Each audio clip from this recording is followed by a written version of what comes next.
According to some, it's about protecting civilians. And our resolve is clear. The people of Libya must be protected. Others say it's about oil. The only reason they're interested with Libya is about the oil. You'd think we'd be in Iraq if the major export there was broccoli.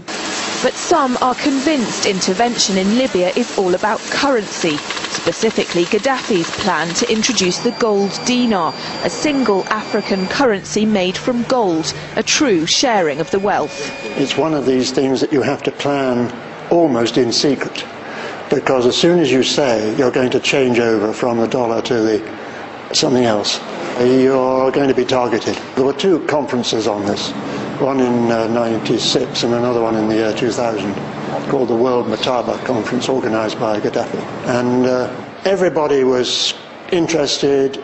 I think most countries in Africa were keen. Gaddafi didn't give up. In the months leading up to the military intervention, he called on African and Muslim nations to join together to create this new currency that would rival the dollar and euro. They would sell oil and other resources around the world only for gold dinars. It's an idea that would shift the economic balance of the world.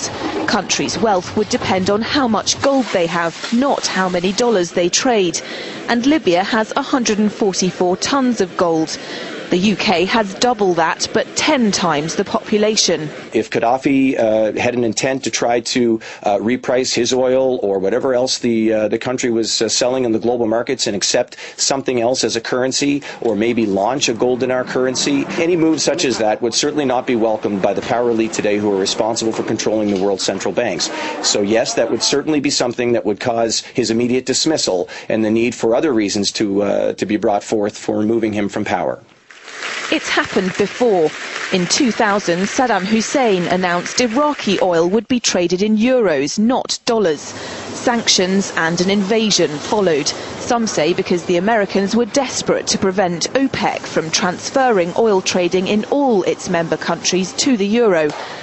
A gold dinar would have had serious consequences for the world financial system, but may also have empowered the people of Africa, something black activists say the US wants to avoid at all costs.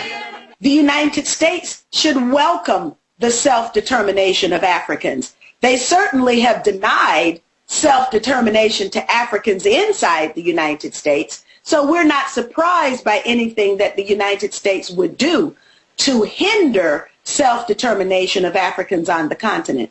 The UK's gold is kept here in a secure vault somewhere in the depths of the Bank of England. As in most developed countries, there's not enough to go around. But that's not the case in places like Libya and many of the Gulf states. A gold dinar would have given oil-rich African and Middle Eastern countries the power to turn around to their energy-hungry customers and say, sorry, the price has gone up and we want gold. Some say the US and its NATO allies literally couldn't afford to let that happen. Laura Emmett, RT.